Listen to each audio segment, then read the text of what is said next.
ela sempre foi diferente. Sabe aquela amiga linda, ambiciosa, que queria tudo?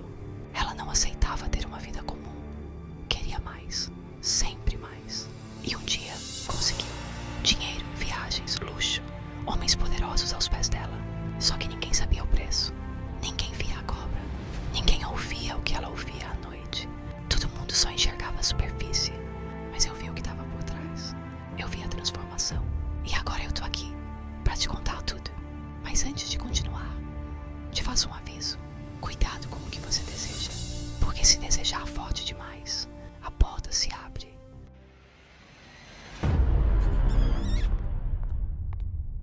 Relatos de traição.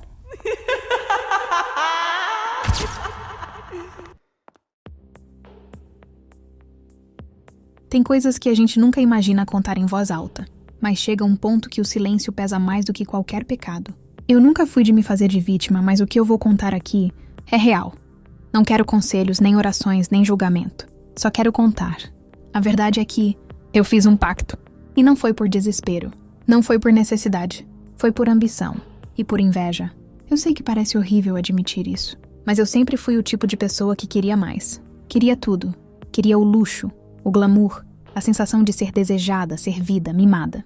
Só que a vida nunca me entregou isso de bandeja. Enquanto minhas amigas desfilavam com seus namorados ricos, homens que davam carro, viagem, bolsa cara, joia, jantar em restaurante de R$1.000, eu tava ali, dividindo conta, indo de ônibus, dormindo sem ar-condicionado no calor de 40 graus. E o pior, com um namorado que era um amor, trabalhador, honesto, me respeitava, mas não tinha dinheiro. E pra mim, naquele momento, amor sem luxo era vazio. Eu comecei a sentir raiva. Não dele, de mim. Do universo. Do destino. De ver minhas amigas todas com a vida feita, enquanto eu me afogava em boletos. E aí, eu tomei uma decisão. Fui atrás de alguém. Um bruxo. Eu tinha ouvido falar de um homem forte, de terreiro, que fazia trabalhos que ninguém mais faz. Diziam que ele era respeitado até por espíritos ruins. Que ele se comunicava com o lado sombrio como quem liga para um amigo no celular. Fui até ele com o coração acelerado, mas com a mente firme. Cheguei com uma pergunta direta. Eu quero riqueza, luxo, um homem que me banque, um pacto que me transforme. Ele me olhou como se enxergasse dentro de mim. Sorriu de canto e disse com calma. Para ter tudo o que quer, vai ter que dar algo em troca. Algo de valor. De sangue, de alma. Eu tremi, mas não recuei. O que você quer? Foi aí que ele me disse as 3 exigências. A primeira, me cortou como faca. Você vai ter que oferecer um membro da sua família ao diabo. Na hora eu quase recuei. Quase. Mas ele me encarou com os olhos frios. E completou. Não precisa matar ninguém com as próprias mãos. Só precisa deixar acontecer. E não impedir. A segunda condição era ter um caso com ele. Com o próprio quimbandeiro. Como forma de selar o pacto com o corpo. E a terceira foi a mais estranha de todas. Vai ter que criar uma cobra. Uma mamba negra. Vai viver com você. Dormir embaixo da sua cama, numa bacia vermelha. E ninguém pode vê-la. Ninguém. Eu fiquei em silêncio, pensando, pesando tudo. E então disse, eu aceito. Não porque sou má, mas porque eu queria essa vida. E sim, meu namorado estava lá, lutando, tentando. Mas o amor dele não pagava aluguel atrasado. Não colocava iPhone na minha mão. Não me dava o que eu via todo dia no Instagram das minhas amigas. Então, eu comecei. O nome da cobra? Natasha. Em homenagem à minha amiga que sempre teve tudo e nem precisava se esforçar. A cobra veio num dia chuvoso. Era linda e assustadora. Ela só come papa, 3 vezes ao dia. Comida que eu mesma preparo. Coloco na bacia vermelha, ela vem, come e some de novo debaixo da cama. Ninguém sabe da existência dela. Ninguém. Agora, deixa eu te contar o que aconteceu depois. Depois do pacto, tudo mudou. E quando eu digo tudo, é literalmente tudo. Na semana seguinte, do nada, um cara começou a me seguir no Instagram. Perfil discreto, poucas fotos, mas cada postagem era um luxo. Relógios de ouro, iates, destinos na Europa. Pensei, mais um desses metidos que seguem geral. Mas ele me chamou no direct. A conversa fluiu. Em 2 dias ele estava me chamando para jantar, no Copacabana Palace. Eu nunca nem tinha pisado ali. Cheguei tremendo de nervoso. mas agi como se estivesse acostumada. Vestido alugado, maquiagem na cara, salto doído e um coração batendo tão alto que parecia um tambor no meu peito. Ele era tudo o que eu sonhei. Rico, cheiroso, cavalheiro e principalmente generoso. Na primeira semana me deu um celular novo. Na segunda, mandou transferir R$10.000 para eu me mimar. Na terceira, alugou um flat para mim em Ipanema. E o mais louco, ele dizia que sentia uma atração incontrolável por mim, que nunca tinha sentido isso por ninguém. Mas eu sabia o motivo disso tudo. Era o pacto. A cobra Natasha ficava ali, sob minha cama, imóvel durante o dia. Mas à noite, às vezes eu ouvia sons, como um sussurro, como se ela me chamasse. Um ruído fino, rastejante. Mas eu fingia que não era nada. E mesmo assim, eu amava aquela vida. Carros com motorista, salões caros, bolsas que custavam o salário de 1 ano do meu ex, que, aliás, ainda tentava falar comigo. Ele me mandava mensagem perguntando se eu estava bem, se eu precisava de algo. Dizia que sentia saudade, que sonhava comigo. E eu apagava as mensagens. Não por raiva, mas porque ele agora era pequeno demais para mim. Ele representava uma vida que eu deixei para trás. Uma vida que eu reneguei. Mas as coisas não ficaram lindas por muito tempo. Tudo que é demais, cobra. E o pacto começou a mostrar o lado cruel. Uma prima minha, a mais nova de quem eu sempre fui próxima, sofreu um acidente. Trágico. Do nada. Bateu o carro numa estrada deserta voltando da faculdade. Morreu na hora. Quando recebi a notícia, minha cabeça girou. A primeira coisa que me veio foi a lembrança. Você vai ter que oferecer um membro da sua família ao diabo. Eu desabei. Chorei, gritei, me culpei. Mas ao mesmo tempo, uma parte de mim sussurrava. Você sabia que isso ia acontecer. Você escolheu. Era como se Natasha, debaixo da cama, sussurrasse isso pra mim. No velório, eu não conseguia olhar nos olhos da minha tia. A dor dela era como um espelho que jogava na minha cara o preço da minha escolha. Eu fugi dali o mais rápido que pude. Voltei pro meu flat, tranquei a porta e fiquei em silêncio. Naquela noite eu não dormi. Natasha se arrastava mais do que nunca. O som da sua pele contra o chão gelado do quarto parecia um lembrete constante. A vida que você tem foi comprada com morte. Eu pensei em desistir, pensei em fugir. Mas aí, o telefone tocou. Era ele, o meu novo namorado, dizendo que tinha uma surpresa. No dia seguinte, ele me levou a um heliponto. Subimos juntos num helicóptero e ele me disse que íamos passar um fim de semana em Angra, na casa de praia dele. Uma mansão, frente pro mar, com deck privativo, jet ski e tudo que você só vê em filme. E foi ali que a dúvida começou a sumir. A culpa, a dor, o arrependimento, tudo isso virou um ruído distante diante do som das taças brindando, da risada leve, da pele bronzeada no sol, da vida que eu sempre sonhei. Eu tinha conseguido. Eu era finalmente uma mulher desejada, rica, respeitada. Mas ao custo de quê? Será que valeu? Angra dos Reis era um paraíso, mas a noite virava um pesadelo. A primeira vez que acordei com os gritos, achei que era sonho. Mas era real. O caseiro da casa estava no meio do jardim, aos berros, dizendo que tinha visto uma coisa rastejando na varanda do meu quarto, que parecia uma cobra enorme, mas que sumiu no ar. Meu namorado achou que ele estava bêbado. Mandou ele dormir e pediu desculpas. Mas eu sabia. Era Natasha. A mamba negra me seguia. Onde eu ia, ela ia. Mesmo que escondida, mesmo que invisível. Era como se fôssemos ligadas por um fio invisível de pacto e morte. Voltei pro quarto gelada. E lá estava ela, enrolada na bacia vermelha. Olhos fixos em mim, quietos, profundos. Como se me julgassem, como se me cobrassem algo. Fiquei sem dormir e naquela madrugada, ela falou comigo. Não com palavras, mas com imagens na minha mente. Sensações. Um arrepio que subia pela espinha e uma voz dentro da cabeça dizendo: o que é teu agora? Não é mais teu. Teu corpo é nosso. Tua alma tem dono. Nunca esquece disso. Eu tremi. Pela primeira vez desde o pacto, eu tive medo de verdade. Não da cobra, mas de mim mesma, do que eu estava me tornando, do quanto eu já não me reconhecia. Quando voltei do fim de semana, minha mãe me ligou, chorando. Filha, a avó tá muito mal. Internaram ela. Não sabem o que é. Minha avó era meu xodó, uma das únicas pessoas que me criaram com carinho, que sempre me chamou de princesa mesmo quando eu não tinha nada. E agora, ela estava morrendo. Corri pro hospital. Entrei no quarto e o coração parou. Ela estava deitada, com os olhos fechados, pálida. Parecia que a vida estava escapando por um fio. E foi só eu encostar a mão na dela que ela abriu os olhos, olhou dentro dos meus e sussurrou: "O mal tá em você." Eu recuei. Meu corpo congelou. Minha garganta fechou. Ela não sabia de nada. Nunca soube. Mas disse aquilo com uma certeza que atravessou minha alma. Saí correndo daquele hospital. Entrei no carro e chorei como criança, gritando. Esmurrei o volante. Me sentia suja, podre. Como se todo o luxo do mundo não fosse capaz de limpar o que eu tinha me tornado.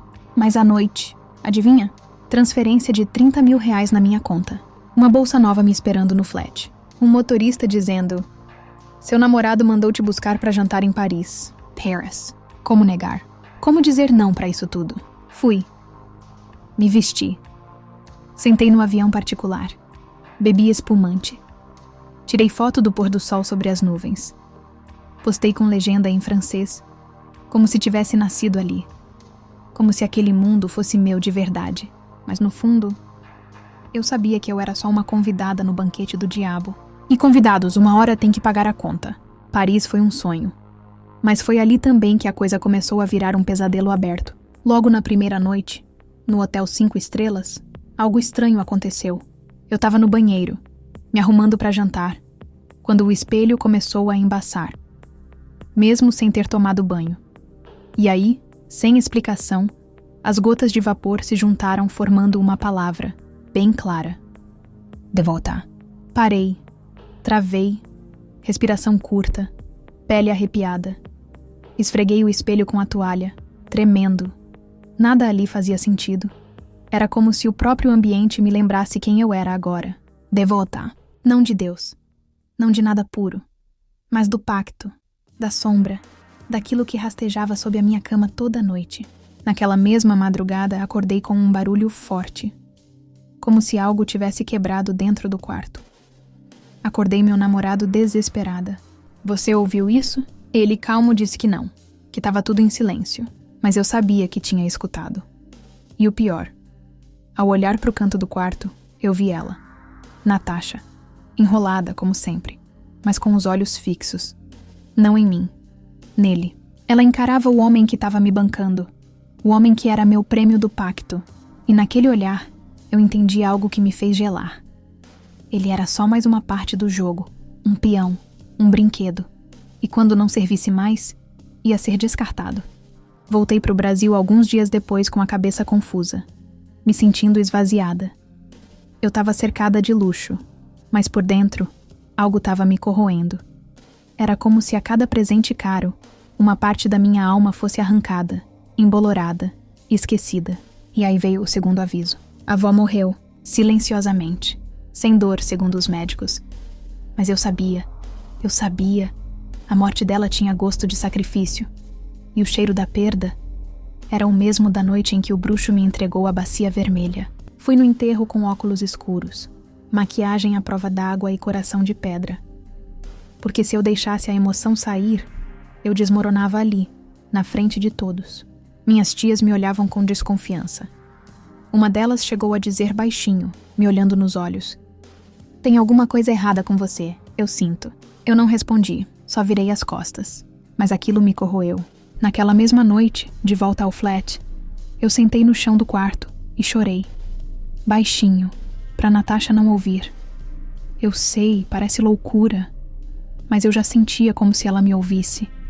Como se ela estivesse ligada aos meus sentimentos, aos meus medos. E então ela apareceu. Saiu da bacia vermelha com um movimento lento, hipnótico, e subiu até a beirada da cama. Ficou ali, parada, me olhando. E a imagem dela começou a mudar. Eu juro por tudo. Ela se transformou diante dos meus olhos. Por um instante, eu vi o rosto da minha avó no lugar da cobra. Depois o rosto da minha prima. Depois, o meu próprio rosto. Gritei. Me joguei no canto do quarto. Chorei, supliquei, pedi perdão. Mas ela só voltou para a bacia, como se nada tivesse acontecido. E foi aí que eu percebi. Eu não era dona de mim. Eu era uma marionete. Rica, bonita, viajada, desejada, mas sem alma, sem paz, sem controle do próprio destino. Mas mesmo assim, eu continuei. Continuei porque era tarde demais para voltar. Porque uma vez que você aceita a mordida do luxo, é difícil largar o veneno. As coisas começaram a sair do controle de um jeito que nem o bruxo tinha me alertado. Os pesadelos viraram rotina. Toda noite, sem falha, eu acordava no mesmo horário, 3h33 da manhã, sempre com suor frio escorrendo pela nuca, o coração batendo no ritmo de um tambor de guerra e aquela maldita sensação de que alguém ou algo me observava do canto escuro do quarto. Eu já nem dormia direito. Vivia com olheiras, mesmo com os melhores cremes do mundo. Tomava café da manhã com joias no pulso e o pavor nos olhos. E o pior, a cobra começou a sair. Eu juro. Antes, Natasha só aparecia quando ninguém estava por perto. Mas agora, ela começou a surgir no espelho, no reflexo da TV desligada, até no vidro do carro. Era como se ela estivesse rompendo as regras. Como se o pacto tivesse mudado de fase. Teve uma noite que eu fui jantar com outras madames num restaurante de luxo na Barra. Mulheres como eu. Lindas, impecáveis, bancadas por homens ricos. Elas falavam de viagens para Maldivas, de cirurgias estéticas em Dubai, de massoterapeutas que trabalham só com celebridade. Mas no meio da conversa, uma delas parou de falar. Ficou me encarando com um olhar estranho e disse: "Você tá com um cheiro diferente hoje. Cheiro de coisa velha, de coisa morta." As outras riram, como se fosse piada. Mas eu travei, porque eu sabia. Aquilo não era brincadeira. Ela tinha sentido o cheiro do pacto. Naquela noite voltei sozinha pro flat e encontrei a porta entreaberta. Meu coração quase parou. Entrei devagar. Cada passo parecia pesar 1 tonelada. Luzes apagadas. Silêncio absoluto.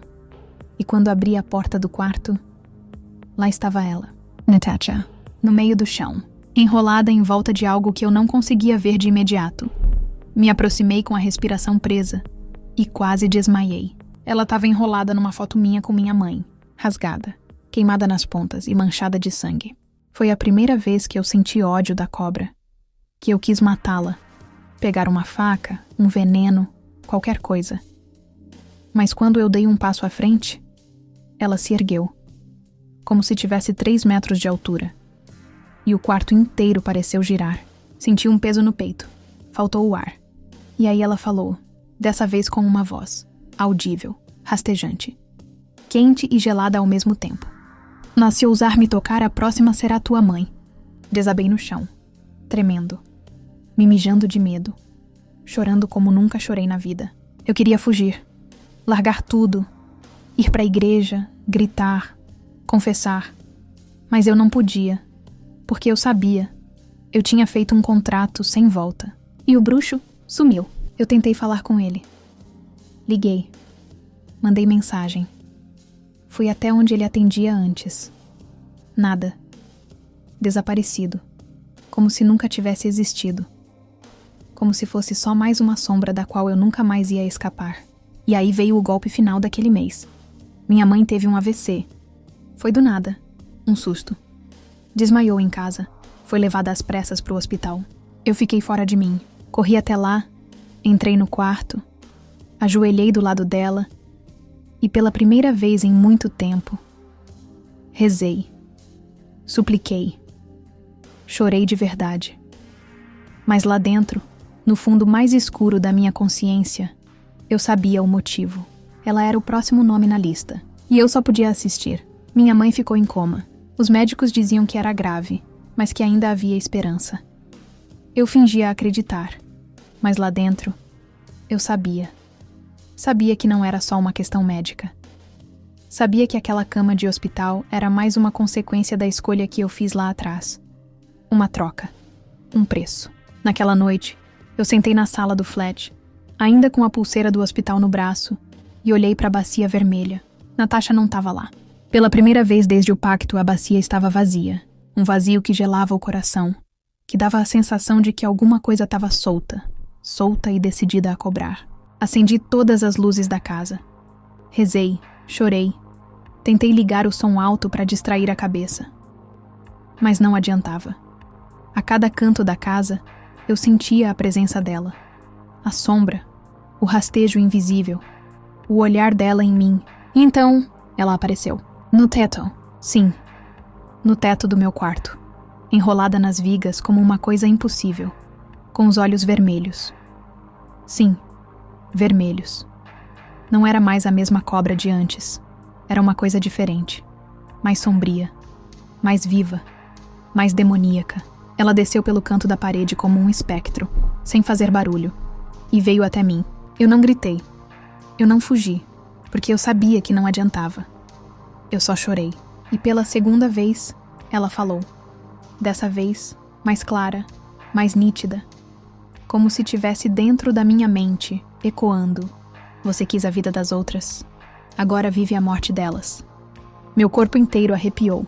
E naquele momento, eu entendi tudo. O pacto não era só uma troca de um sacrifício por uma recompensa. Era um ciclo, uma dívida que se renova. Quanto mais eu recebia, mais gente próxima de mim pagava o preço. Minha riqueza não vinha do nada, vinha da dor dos outros. Cada presente, cada jantar, cada viagem era comprado com o sofrimento da minha família, dos meus afetos, das pessoas que me amavam de verdade. Era como se a cada real que entrava na minha conta, uma gota de sangue escorresse de alguém que me amava. No dia seguinte, minha mãe piorou. Fiquei no hospital o dia inteiro. E foi lá que recebi uma visita inesperada. Meu ex. Aquele mesmo namorado simples, trabalhador, que um dia tentou construir um futuro ao meu lado. Ele entrou no quarto com um buquê de flores na mão e os olhos tristes. Fiquei sabendo da sua mãe. Vim ver se você precisava de alguma coisa. Meu coração quase explodiu. Ver ele ali, com o olhar sincero, com aquele jeito de quem ainda se importava. Mesmo depois de tudo, me destruiu por dentro. Você ainda se preocupa comigo? Perguntei com a voz trêmula. Sempre, ele respondeu sem hesitar. E foi aí que eu entendi.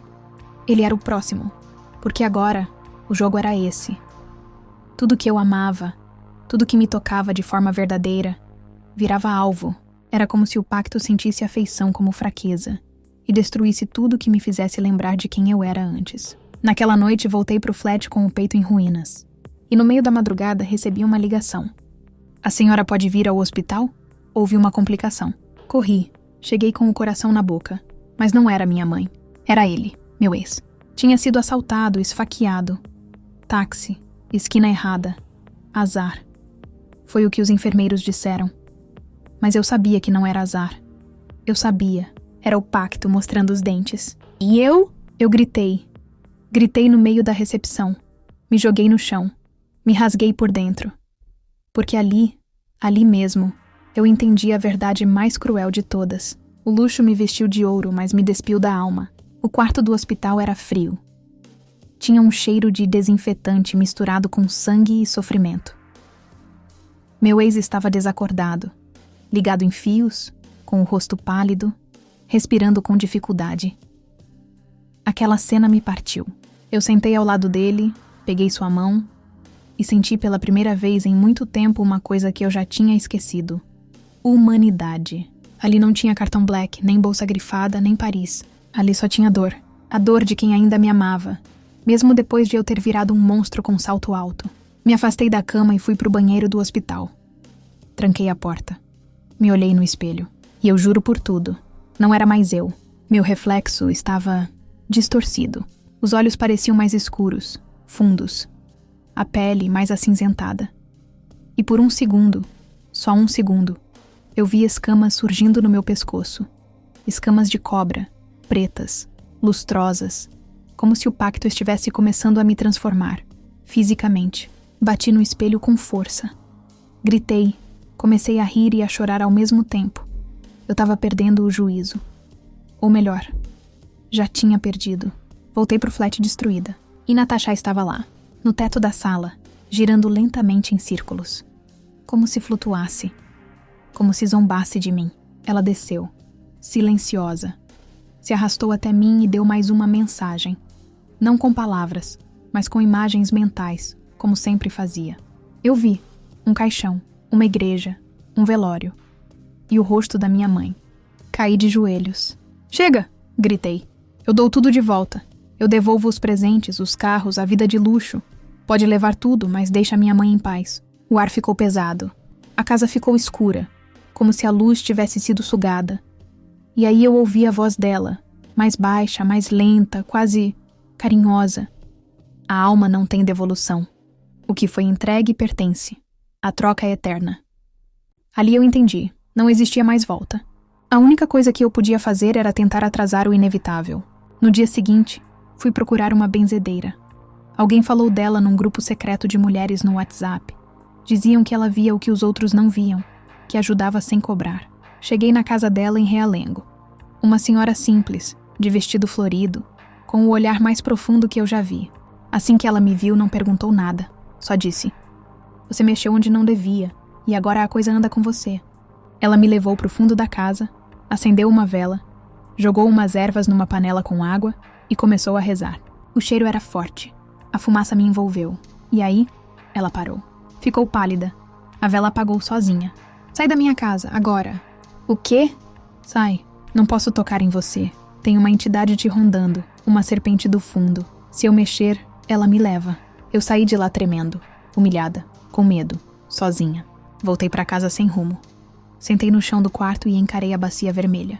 Ela estava cheia, cheia de sangue. Não era papa, era sangue. Fresco, quente.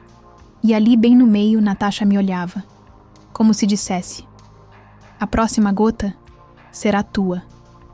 E foi nesse dia que minha mãe teve parada cardíaca. Quando o celular tocou, meu coração já sabia. A voz do médico era fria, protocolar, técnica. Infelizmente, sua mãe não resistiu. Foi como se o mundo inteiro tivesse sido engolido por um buraco. O chão sumiu. O som ficou distante. As palavras dele viraram um eco sem sentido. Eu só ouvi uma coisa dentro de mim: "A próxima será tua mãe." Natasha havia cumprido. O pacto continuava exigindo. Fui até o hospital como um robô. Assinei os papéis, ouvi os procedimentos, vi os olhares desconfiados da família. Todos percebiam que tinha algo errado comigo. Um peso no meu olhar, uma energia pesada. Alguns se afastavam, outros cochichavam. No velório, eu fiquei imóvel. Não chorei, não gritei, não falei com ninguém.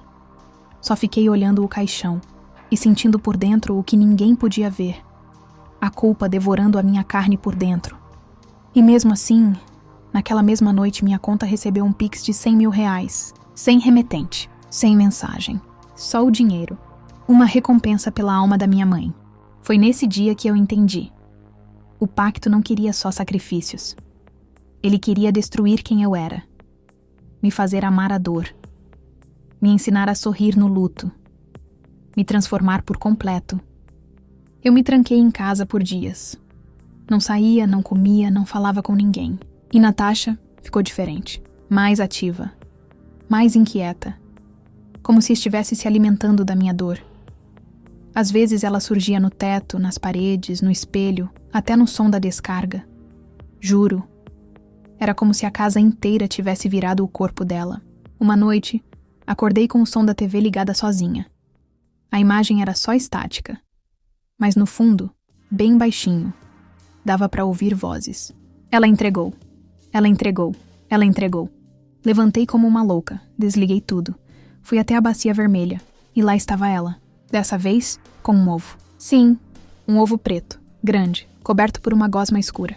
Fiquei em choque. Travei. O que era aquilo? E então, entendi.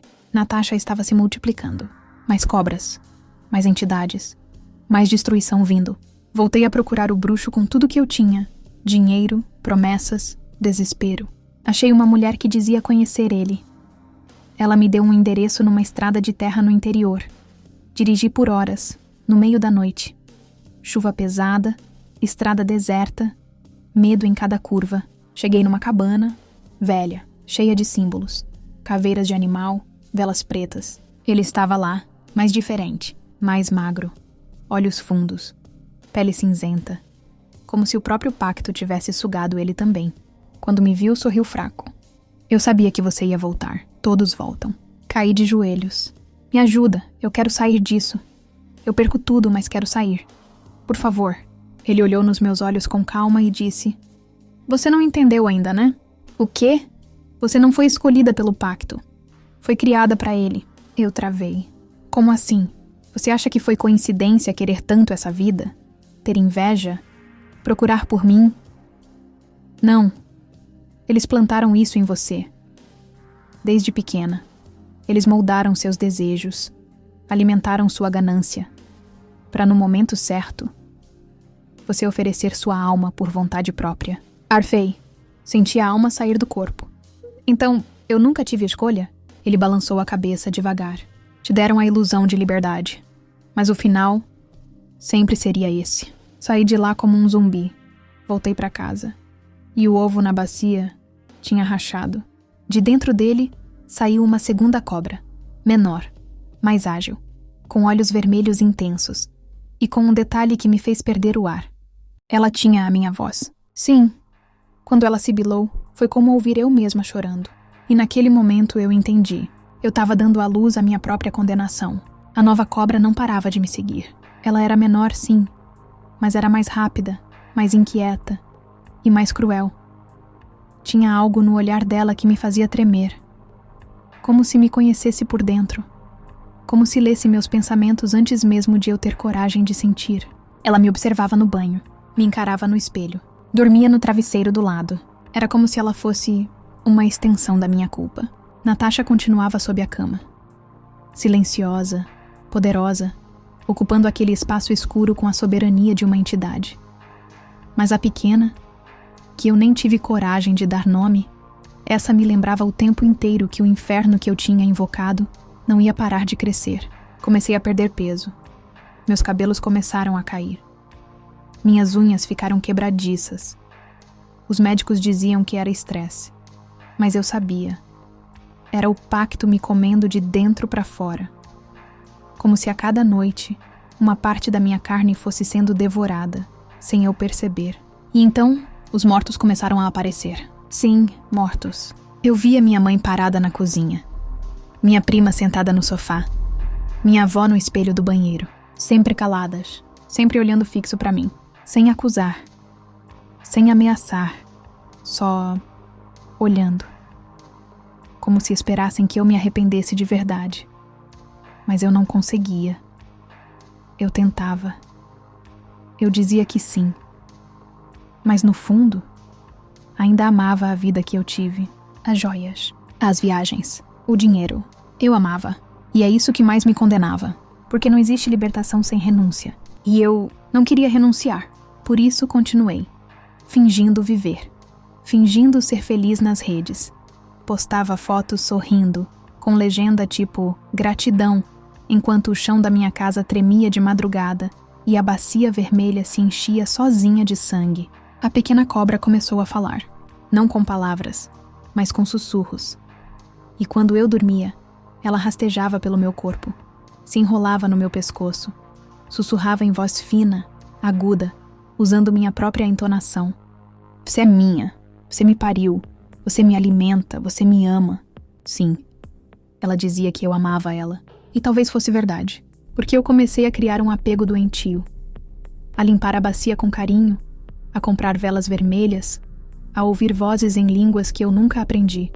Era como se eu estivesse deixando de ser eu, pouco a pouco, e me tornando uma serva. Comecei a sonhar com o bruxo. Nos sonhos, ele me chamava de filha do fogo. Dizia que eu tinha sido marcada antes mesmo de nascer. Que minha linhagem carregava uma dívida com entidades antigas. E que o que eu fiz não foi um erro. Foi a missão. Eu acordei suando um dia com sangue na boca. Sim, sangue. Sem corte, sem ferida, só sangue. E quando olhei no espelho, tinha algo tatuado no meu pescoço. Uma marca fina, preta, parecendo uma serpente. Nunca esteve ali antes. Ninguém tinha feito aquilo. E mesmo assim, parecia antiga, como se sempre fizesse parte de mim. Recebi uma mensagem no celular. Número desconhecido. Chegou a hora do terceiro sacrifício. Eu travei. Terceiro? Eu já entreguei minha prima. Já entreguei minha mãe. Quem faltava? A resposta veio sozinha, como um estalo dentro da minha cabeça. Meu ex. Ele ainda estava vivo, se recuperando, tentando recomeçar. E eu sabia, se eu não interviesse, ele seria o próximo. Corri para a casa dele, desesperada, tremendo, chorando. Toquei a campainha como uma louca. Ele abriu a porta assustado. O que foi? O que está acontecendo? Eu não consegui falar. Só abracei ele, forte, com um choro seco que rasgava meu peito. Me perdoa, eu te coloquei em perigo. Ele tentou entender.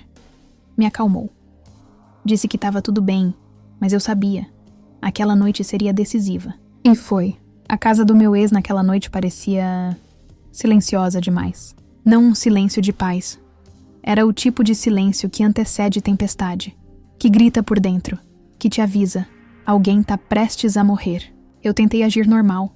Falei que precisava passar a noite ali, que não estava bem. Ele me acolheu com aquele mesmo olhar de antes, gentil, puro, inocente. E isso me destruía por dentro, porque eu sabia, era ele ou eu. O pacto estava sedento. A mensagem no celular não era simbólica, era uma ordem. E se eu não entregasse alguém, o próximo corpo seria o meu. Deitei no sofá.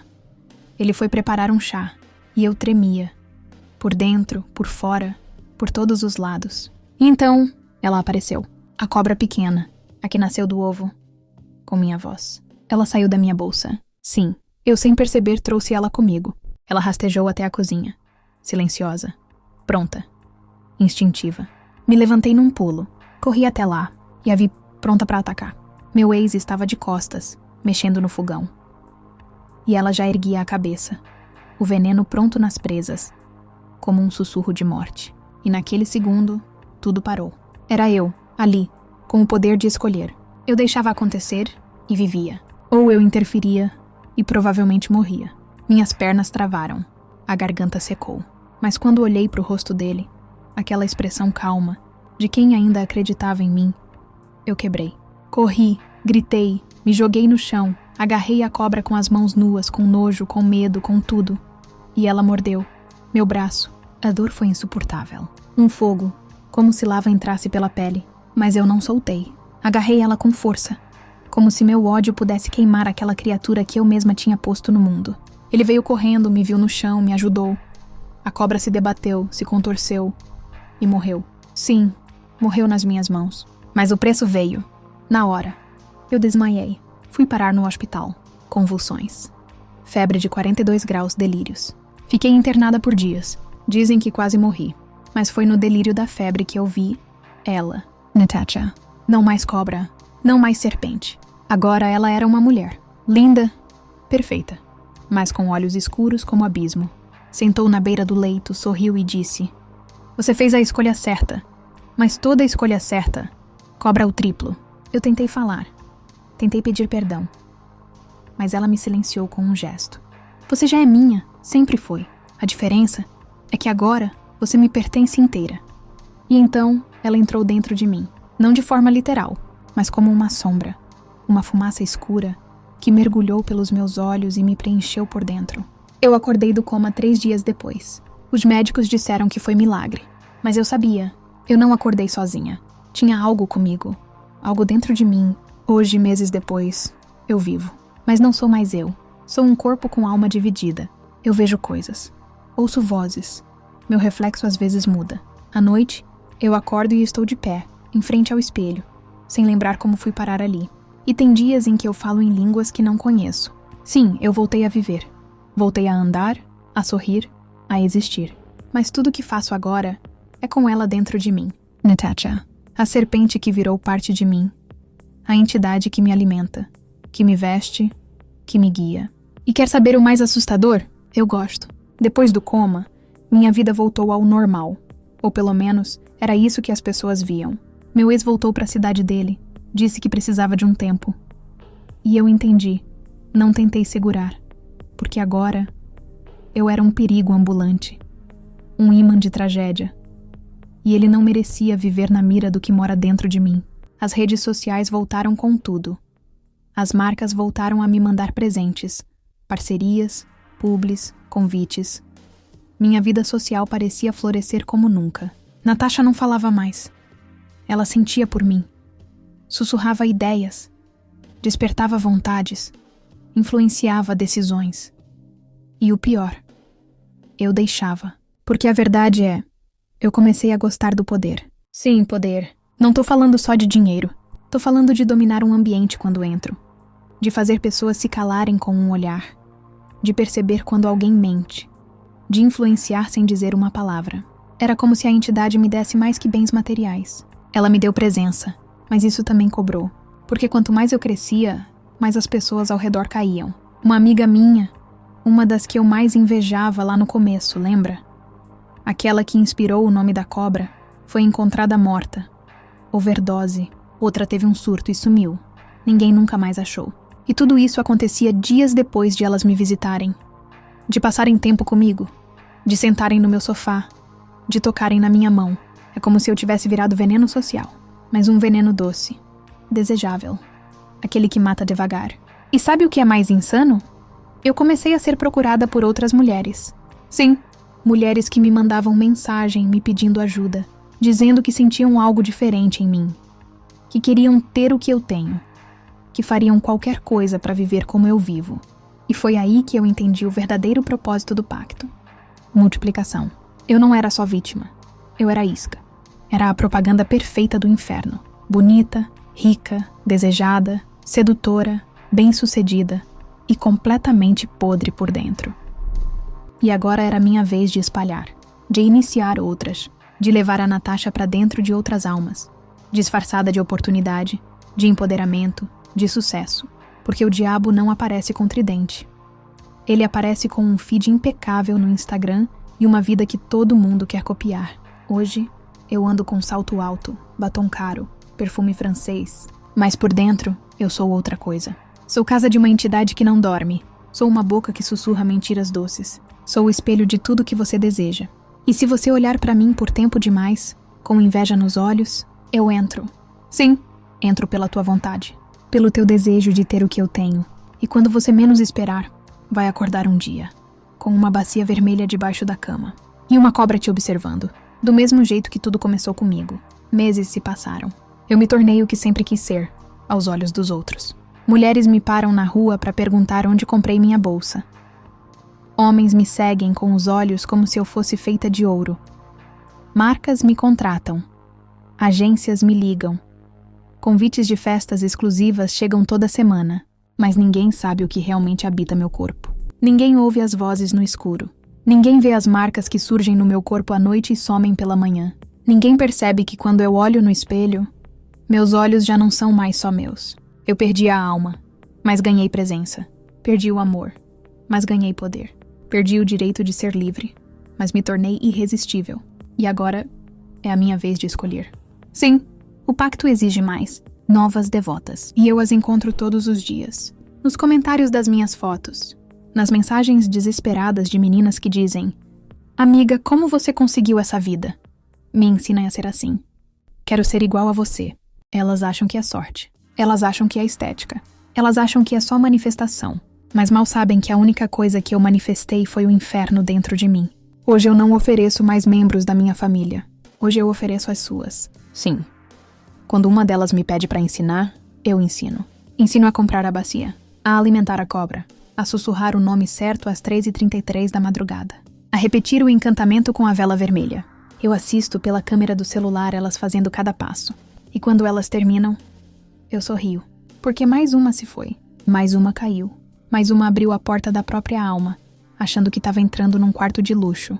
Mas na verdade, entrou num quarto sem saída. E a Natasha? Ela agora vive em todas nós. Se multiplicou, se espalhou, virou corrente, virou sussurro no ouvido da invejosa, da ambiciosa, da vaidosa demais. Virou vício. E você que chegou até aqui, lendo isso como se fosse só uma história qualquer, tá sentindo? Esse arrepio na nuca? Essa curiosidade latejando? Essa vozinha dentro de você dizendo, será que é verdade? Cuidado, porque é assim que começa. com um arrepio, com uma dúvida, com um desejo. E quando você perceber, a bacia já vai estar debaixo da sua cama. E a cobra vai sussurrar: agora é sua vez. Ela não é mais a mesma. O sorriso ainda tá ali. As fotos, os convites, o luxo, tudo continua. Mas quando você olha nos olhos dela, não vê mais ninguém. Ela virou o próprio pacto, a própria serpente. E agora, ela observa as próximas, as ambiciosas, as invejosas, as que dizem: eu queria tanto uma vida assim. E é aí que ela age, com um elogio, um repost, um convite. Parece nada, mas é o primeiro passo. Porque o pacto não começa com sangue, começa com desejo. Então, se você tá ouvindo isso até agora, talvez seja tarde, talvez a porta já tenha se aberto. E quando você perceber, vai acordar de madrugada, vai olhar pro lado da cama, e lá estará ela, a bacia vermelha,